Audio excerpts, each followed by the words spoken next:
नमस्कार दोस्तों, मैं डॉक्टर सहज जोशी स्वागत करता हूं आपका एक नई और खास वीडियो में। आज की इस वीडियो में मैं आपको बताऊंगा एक ऐसी बेहतरीन होम्योपैथिक मेडिसिन के बारे में जो आजकल के युवाओं के लिए बहुत ही ज़्यादा ज़रूरी है। आप इस तरह से समझ लीजिए कि आजकल के जितने भी युवा हैं उनमें से 60 से 70% युवाओं को इस मेडिसिन की ज़रूरत कभी ना कभी तो पड़ती ही पड़ती है। हालांकि परसेंटेज थोड़ा ज़्यादा भी हो सकता है। वहीं युवाओं के साथ साथ जिनकी उम्र 45 से 50 के अराउंड में है, अगर उनके सिम्टम्स भी इस मेडिसिन से मैच हो जाते हैं तो उन्हें भी इस मेडिसिन की जरूरत पड़ जाती है। ये मेडिसिन उन लोगों के लिए एक रामबाण इलाज है जिनके पेनिस में कड़कपन आना बिल्कुल खत्म हो गया है। बता दूं, इस होम्योपैथिक मेडिसिन का नाम है कैलिडियम, जो कि बहुत ही सेफ और होम्योपैथी में बेस्ट मानी जाती है, जिसके बारे में मैं आज आपको डिटेल में सब कुछ बताऊंगा कि इस मेडिसिन को यूज करने वाले पेशेंट्स में कौन कौन से सिम्टम्स पाए जाते हैं, किस तरह एक पेशेंट कैलिडियम का पेशेंट बन जाता है। और जब आप पूरा वीडियो देख लेंगे तब आपको भी महसूस होगा कि आपके अंदर भी कहीं ना कहीं कैलिडियम का एक पेशेंट छुपा हुआ हो सकता है। तो चलिए वीडियो को शुरू करते हैं, लेकिन उससे पहले एक छोटी सी रिक्वेस्ट कि अगर आपको मेरी वीडियो और मेरी मेहनत पसंद आती है तो वीडियो को लाइक और शेयर जरूर करें। और अगर आप चाहते हैं कि मैं आपसे यूं ही मिलता रहूं तो उसके लिए चैनल को सब्सक्राइब कर बेल आइकन को भी प्रेस कर लीजिए। दोस्तों, सबसे पहले आपको बता दूं कि इस मेडिसिन का जो पेशेंट होता है वो युवा अवस्था यानी 12, 13, 14 साल की जो उम्र होती है उस उम्र से ही सेक्सुअल एब्यूज में इन्वॉल्व हो जाता है। यानी कि बहुत ज्यादा सेक्सुअल डिजायर इस पेशेंट के अंदर पाई जाती है। ये हर वक्त सिर्फ लड़कियों को ही देखता रहता है और एडल्ट चीजें भी ऐसे पेशेंट्स को बहुत ज्यादा पसंद होती हैं। और इन्हीं सब रीजंस की वजह से पेशेंट के शरीर में धीरे धीरे कमजोरी आ जाती है। उन्हें बहुत ज्यादा मैस्टरबेशन करने की आदत पड़ जाती है, जिस वजह से उनका जो पेनिस है बिल्कुल लूज हो जाता है, यानी कि उसमें ढीलापन आ जाता है। और कड़कपन का तो नाम जैसे उसमें से खत्म ही हो जाता है। और धीरे धीरे जब इसका असर पूरे शरीर पर पड़ने लगता है तो पेशेंट एकदम दुबला पतला सा हो जाता है। और सबसे ज्यादा जो इफेक्ट पड़ता है उस पेशेंट के दिमाग पर पड़ता है। यहां तक कि उसे दिमाग में कमजोरी महसूस होने लग जाती है, उसे भूलने की बीमारी हो जाती है। वो एक चीज रखकर उसको ध्यान ही नहीं रहता कि उसने वो चीज कहाँ रखी है। दूसरे लफ्जों में कहूं तो उसकी मेमोरी बहुत ज्यादा वीक हो जाती है, किसी भी चीज में उसका दिमाग नहीं लगता। चलिए मैं आपको एक एग्जाम्पल देकर समझाने की कोशिश करता हूं। मान लीजिए जैसे आपके घर में कोई एक ऐसा शख्स है, मैं ओल्ड एज मेंबर की बात नहीं कर रहा हूं बल्कि जो यंग एज के बच्चे हैं जो अभी इस वीडियो को देख रहे हैं, वो समझ सकते हैं कि उन्हें ये प्रॉब्लम होती है कि जब वो किसी डोर को लॉक कर कर वापस आते हैं तो उन्हें ध्यान ही नहीं रहता कि उन्होंने डोर को लॉक किया भी है या नहीं। फिर जाकर उसे वो दोबारा रीचेक करते हैं कि डोर सच में उसने लॉक किया हुआ है या नहीं। फिर उसके 10 मिनट बाद उनको वही सेम चीजें लगने लगती हैं कि उनने दरवाजा बंद किया है या नहीं। ये एक तरह का एक उनके अंदर एक ऑब्सेशन डेवलप हो जाता है। जैसे हाथ धोने के बाद याद नहीं रहता कि मैंने हाथ धोए हैं या नहीं, फिर दोबारा जाते हैं हाथ धोते हैं और फिर 10 मिनट बाद सेम वही। कुल मिलाकर कहें तो उनके दिमाग में एक तरह की डेबिलिटी जन्म ले लेती है। और इस डेबिलिटी का जो मेन रीजन है वो है उनका मैस्टरबेट करना, यानी हस्तमैथुन करना और बहुत ज्यादा सेक्सुअल एब्यूज की तरफ अट्रैक्ट होना। और ये सभी गलत आदतें इन सारी समस्याओं को डेवलप कर देती हैं। ऐसे पेशेंट की जो मेमोरी होती है वो बिल्कुल उसे खो देता है। इसके साथ ही कई बार उसे भूलने की जो समस्या होती है वो इतनी ज्यादा क्रिटिकल हो जाती है कि वो जिस काम को कर चुका होता है उस काम को करने के बाद बैठकर सोचता रहता है कि अगर मैंने वो काम कर लिया होता तो बहुत अच्छा होता, या मैंने वो काम किया है या नहीं किया। वो उस काम के बारे में ही प्लानिंग बनाते रहता है।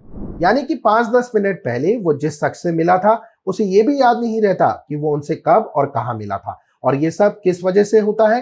क्योंकि उन्होंने बहुत ज्यादा सेक्सुअल टेंडेंसीज को अपने अंदर डेवलप कर लिया है।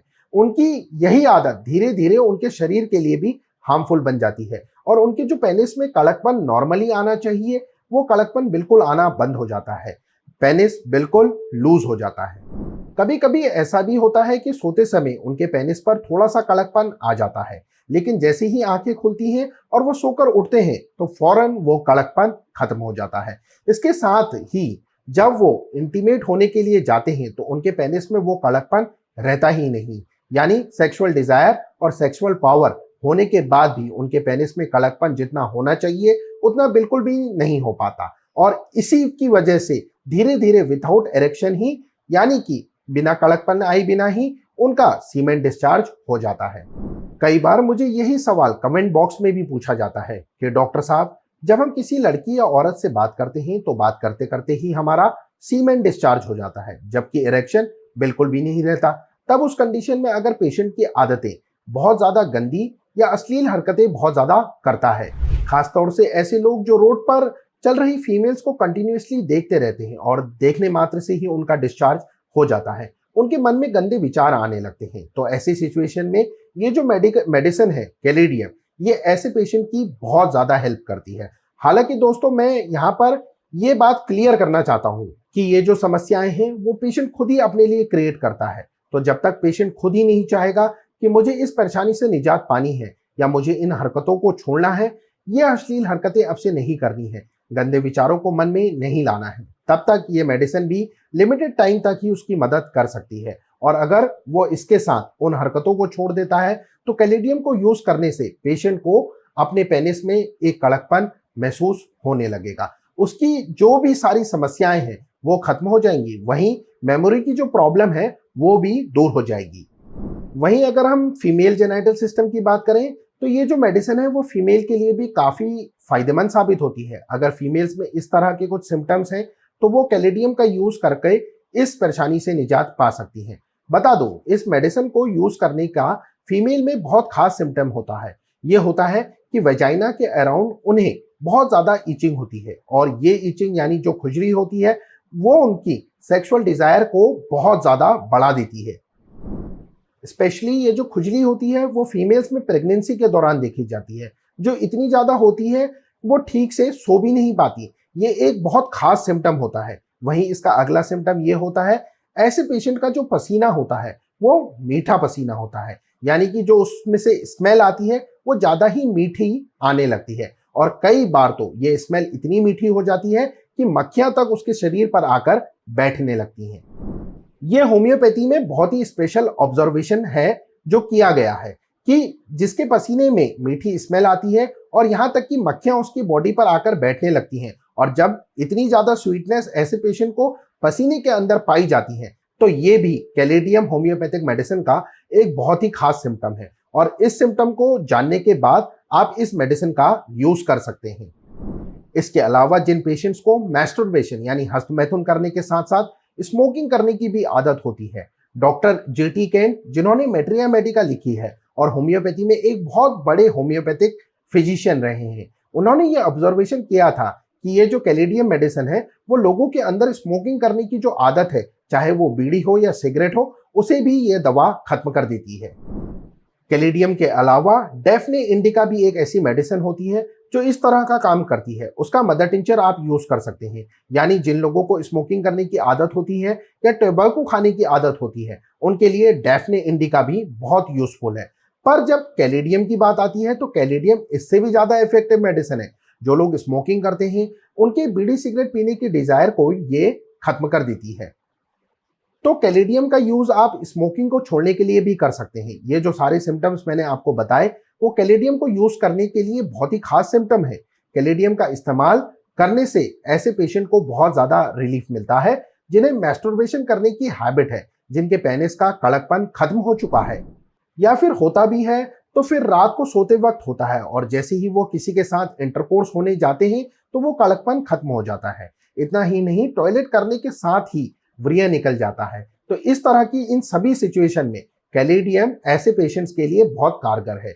लेकिन इसे लेना कैसे है वो भी मैं आपको बता देता हूं। दोस्तों, कभी भी कैलेडियम को हायर पोटेंसीज में आपको इस्तेमाल नहीं करना है। आपको कैलेडियम की 30 पोटेंसी लेनी है और 2 बूंद सुबह और 2 बूंद दोपहर और 2 बूंद शाम को 1 चम्मच पानी में मिलाकर आप इसे ले सकते हैं, या फिर सीधे अपनी टंग पर भी इसकी 2-2 बूंदें डाल सकते हैं। वहीं कंपनी की मैं बात करूं तो आप कैलेडियम किस कंपनी की लेनी है तो आप डॉक्टर रैगवैक जर्मनी, WSI, SBL, जो भी कंपनी आपको मिलती है इन तीनों में से आप उसको ले सकते हैं, इस्तेमाल कर सकते हैं और अपनी परेशानी से निजात पा सकते हैं। अगर आपको इफ सपोज ये मेडिसिन नहीं मिल पाती कहीं भी तो आप हमारे स्टोर पर कॉल कर भी इस मेडिसिन को ऑर्डर कर सकते हैं और बड़ी ही आसानी से अपने दिए हुए एड्रेस पर इस मेडिसिन को मंगा सकते हैं। वो भी डिलीवरी के आपको कोई भी एक्स्ट्रा चार्जेस पे नहीं करने होते हैं और 5 से 7 दिनों के अंदर अंदर दिए हुए एड्रेस पर आपको ये मेडिसिन बड़ी ही आसानी से मिल जाती है। उम्मीद करता हूं दोस्तों आपको ये वीडियो और मेरी जानकारी पसंद आई होगी। अगर हाँ तो वीडियो को लाइक शेयर कर चैनल को सब्सक्राइब कर लीजिए। मिलते हैं अगली वीडियो में, तब तक के लिए आप सभी लोग अपना खूब अच्छा ख्याल रखिए। Take care everyone. धन्यवाद। Thanks for watching.